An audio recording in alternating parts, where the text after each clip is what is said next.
Right now on News 3, a big development is done in Janesville, and it's putting 500 people to work. Plus, communities across the state are coming together for the victims in a Cambria plant explosion. And Madison's mayor might be ready to move on up, what he's saying tonight about a potential run against Governor Walker. This is News 3 at 6. First tonight, we begin with some breaking news overseas in Britain. That's where police say a van plowed into a crowd on the London Bridge. You're taking a live look at the scene right now, where crews have shut down the bridge and evacuated a nearby station. Witnesses told officers a van swerved onto the sidewalk there, hitting at least half a dozen people. The British Prime Minister, as well as President Trump, have been briefed on the situation. No word yet on how many are hurt. We'll keep you updated as we learn more right here on News 3 and on channel3000.com. Well, back in Madison, Mayor Paul Soglin stepping up his political aspirations this weekend with the announcement that he's interested in running for governor. Our Chris Gothner talked to the mayor earlier today and joins us with what he's saying tonight, Chris. Yeah, I just finished up talking to the mayor about an hour ago, and in the past, Soglin has said he has had no interest in a Democratic bid for the office. Well, that has changed recently. He's telling us today that he's now considering a run for governor. Soglin says he was in part swayed by presidential candidate Bernie Sanders' success here in Wisconsin when he won the primary by 14% over Hillary Clinton. He admits, though, that he would likely be further to the left of any candidate in the race, but he says emulating Sanders' message would allow him to appeal to voters beyond Dane County. Senator Sanders is about as far to the left as you can get. But what he did, and I really want to study this, is he knew how to articulate these positions that went far beyond a political base. To say the least, Soglin certainly has political experience here in Madison. He's served 3 terms as mayor, winning in 1973, again in '89, and most recently in 2011.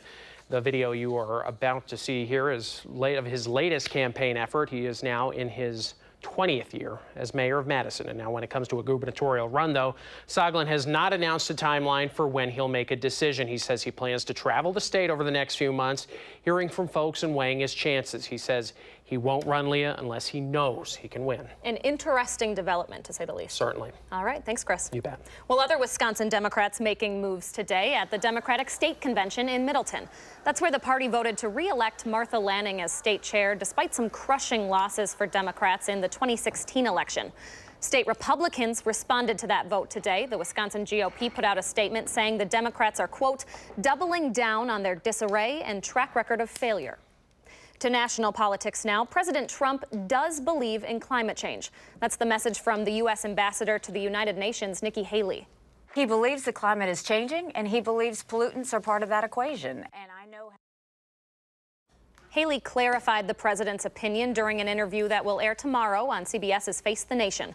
Just yesterday, White House Press Secretary Sean Spicer and the head of the EPA both deflected questions about the president's views on climate change. All of this comes, of course, as the president announced he will pull the U.S. out of the Paris Climate Agreement. More rallies across the country this week. At least 100 protests were held in a number of cities where demonstrators pushed back against President Trump and his policies. Everything from that decision on the Paris Climate Agreement to Trump's ties to Russia. That latter will be back in the spotlight next week when former FBI Director James Comey is scheduled to testify before Congress. Continuing coverage this afternoon as communities try to help the families of the victims in a plant explosion in Cambria. 3 people were killed and a dozen more injured in that explosion at the Didion corn milling plant. Today in Green Bay, a food truck raised money to help one of those families, Alex Green, and her 13-month-old daughter, Porter. He loved her so much, and he still does. So it means the world to me that everyone is coming together. The 2 lost father and soon-to-be husband, Dual Block. Fiancé Alex only had the strength for a few words, but wanted to show her gratitude for the support she's received. I've been working for the Eggs and Bacon Wagon for a good 5 years now, and they're reaching out to everyone in the community for what has happened in the Cambria explosion. Alex says she and Dual were together for 5 years. All the money raised by the food trucks today will help Dual's family. And a number of other fundraisers also taking place. Online, several GoFundMes have been launched to help the families of the victims, including one for Alex and Porter, which has raised more than $9,000 so far. Another GoFundMe for victim Paul Tordoff has raised more than $8,000.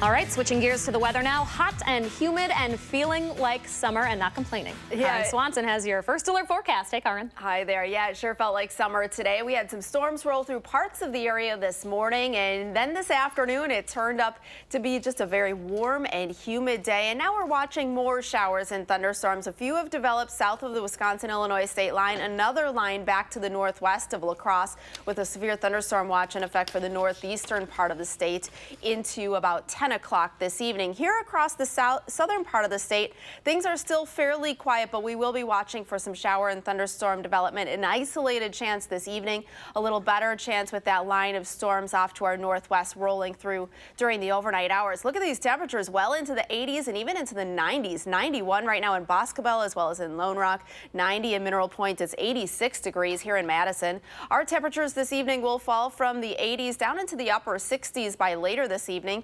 We do have that chance of some showers and thunderstorms, and it will stay fairly muggy across the area. We'll let you know what's in store for the rest of your weekend coming up in just a few minutes. All right, thanks, Karen.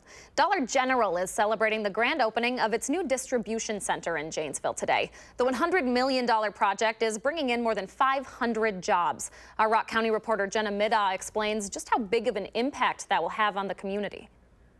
Dollar General's new distribution center here in Janesville is the company's largest at more than 1 million square feet. 20 football fields could fit inside this warehouse. On behalf of the city of Janesville, I would like to welcome you to the largest single economic development project in the history of the city. When construction started on this massive building in November of 2015, it attracted a lot of attention, which is why Beloit native Jerome Hill wanted to check it out. I started in October. I was one of the first 50, and I was shipped to San Antonio, Texas for my training. He, along with about 500 other employees, have been helping to expand Dollar General's presence in the Midwest. The people, you're a competitive advantage for us, and your hard work and dedication is what makes this distribution center successful. The company celebrated the employees' hard work by inviting them and their families to a special grand opening ceremony. Local and state leaders spoke about the facility's success, and House Speaker Paul Ryan even made an appearance to congratulate the company on opening the new facility in his hometown. This is fantastic. This is part of our plan here in Rockaway County, in Janesville-Beloit area, to bring jobs, good family-sustaining jobs right here. Employees were also able to show their families around the distribution center and explain what they do there. For them to see what I do every day, you know, and for the community just to see this building and see what this building can bring to this community is awesome. I mean, I look forward to a lot more years here. Over the next few years, the distribution center hopes to grow to between 600 and 700 employees. In Janesville, Jenna Middaugh, WISC News 3. Dollar General giving back to that community in other ways, too. The company presented a $10,000 check to Janesville's Hedberg Public Library today. Well, back in Madison, police are looking into a shots fired incident that left bullet holes in a Northside home overnight. It happened on the 800 block of Brandy Road, just off Commercial Road near Sycamore Park, around 2 in the morning. Officers found shell casings, but no suspect. No one was hurt in that shooting. Before we leave here, we're going to take you back to Britain for an update on that breaking news at the London Bridge, where police say a van swerved into a crowd. Again, taking a live look at the scene where at least one death has been reported so far. Now, police also responding to a report of stabbings in a nearby market in that city. Armed officers responded to at least 3 scenes of reports of incidents tonight. Again, we're going to keep you updated tonight on News 3 at 10, and in the meantime on channel3000.com.